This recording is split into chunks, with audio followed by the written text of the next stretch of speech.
Hey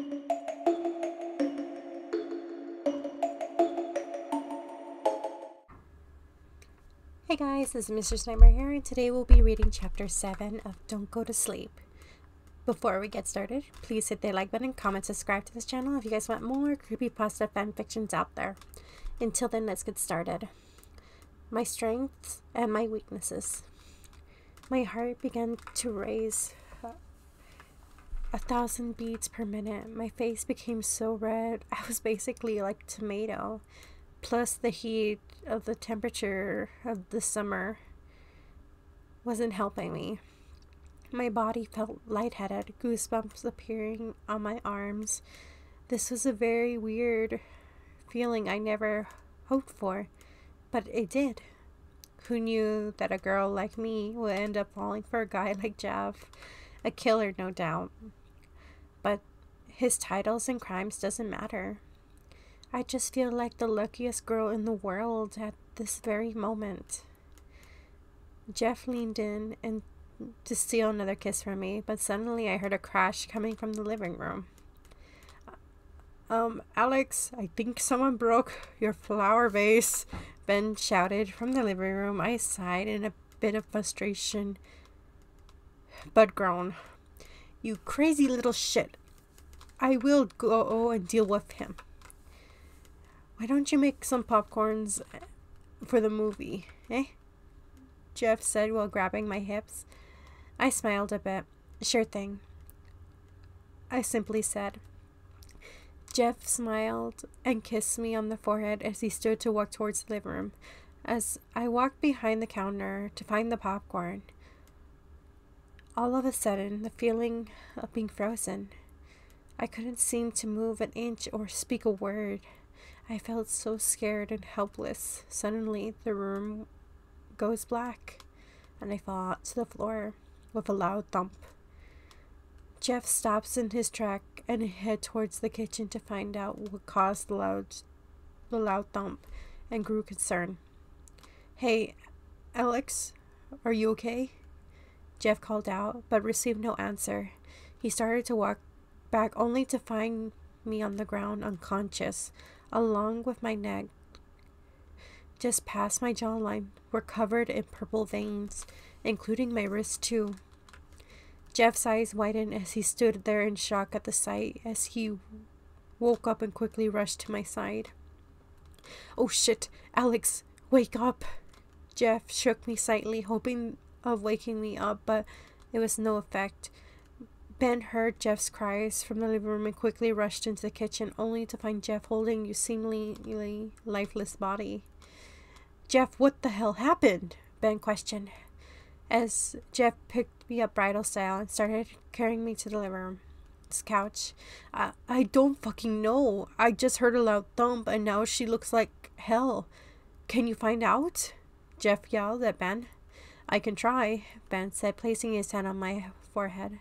His hand started to glow a light green, but then he was shocked by a purple spark. He pulled away quickly and shook his hand. Ow, well, Jeff, I'm afraid I have bad news. Ben spoke in a low tone. Jeff raised his head and looked angry at him. What does that fucking mean? Is she dying? Jeff yelled. No, she's still alive, if she wins, Ben explained. Wins what? Jeff questioned in a very angry tone as he began to grow restless of my condition. Mind freak. She has gained enough power to take over the body.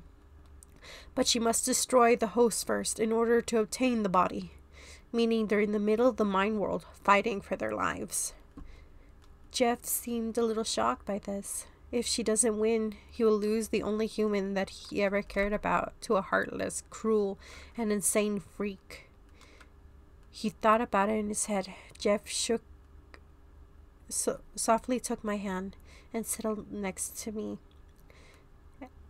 It was ready to wait. How long do you think it's going to take? Jeff asked. I am unsure. The mind world works differently than here. It may take hours, Ben informed.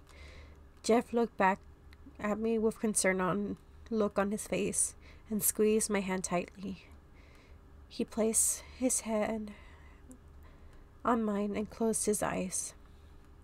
Alex, whatever you do, don't let that bitch win, Jeff whispered to me. He lightly kissed my forehead and then lightly squeezed my hand with his to let him know that I heard him. Jeff was pleased to know that his message got to me. Now what he was left was to wait. Meanwhile, I slowly began to wake in an unknown world. The area around me was filled like a lava lamp, black and red. The floor was black and red chessboard, a giant Chinese pieces across the floor. I slowly stood up and looked around curiously, slightly afraid, when I heard an eerie laugh fill the air. So, we finally meet face to face, a voice spoke. I frankly searched for the location of the voice. Who are you? And what is this place? I yelled.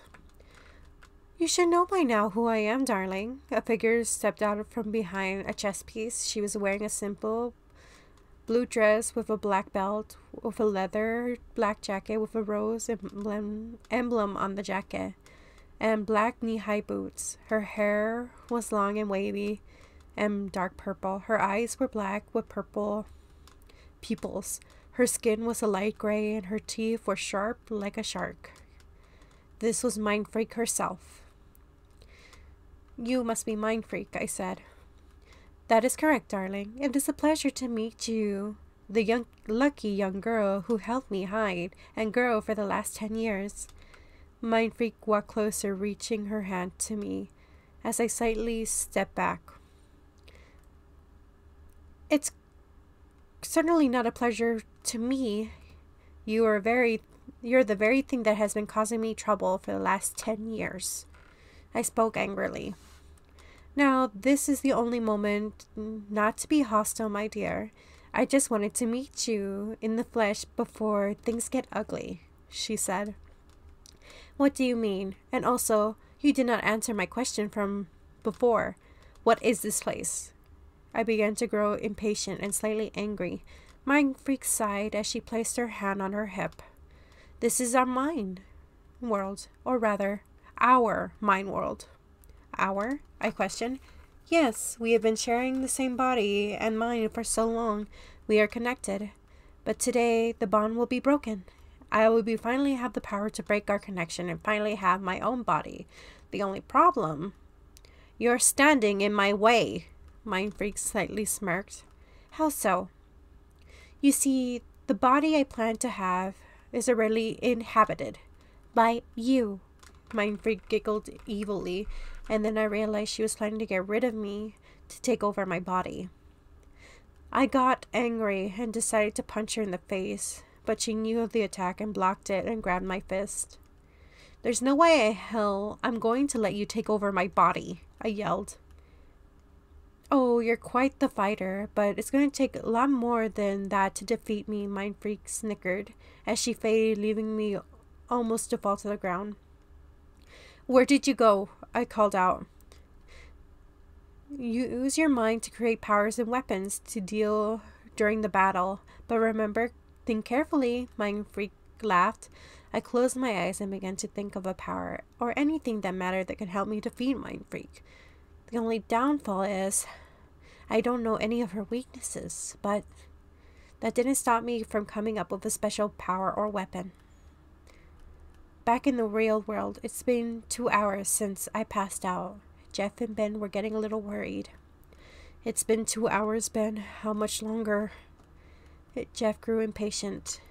I don't know, Jeff. I can't tell what's going on in her mind. Mind Freak put a spell on her hands, so I can't enter the mind world. Ben yelled back.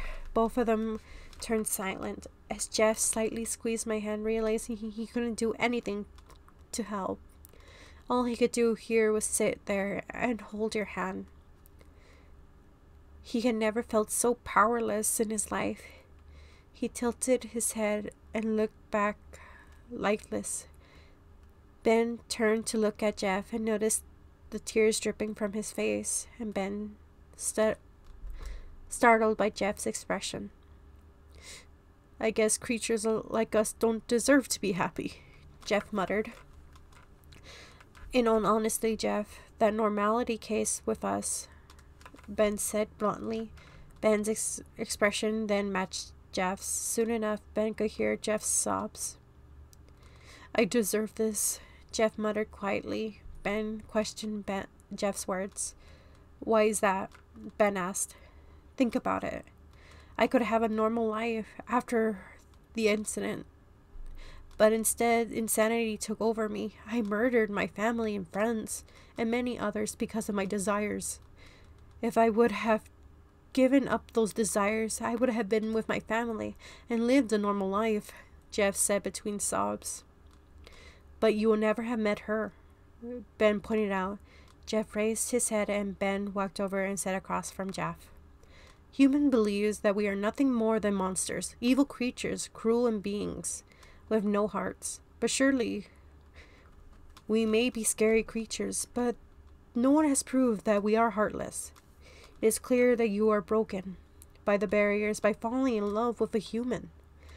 It proves that there is a ray of hope beyond the darkness of despair for us creepypastas.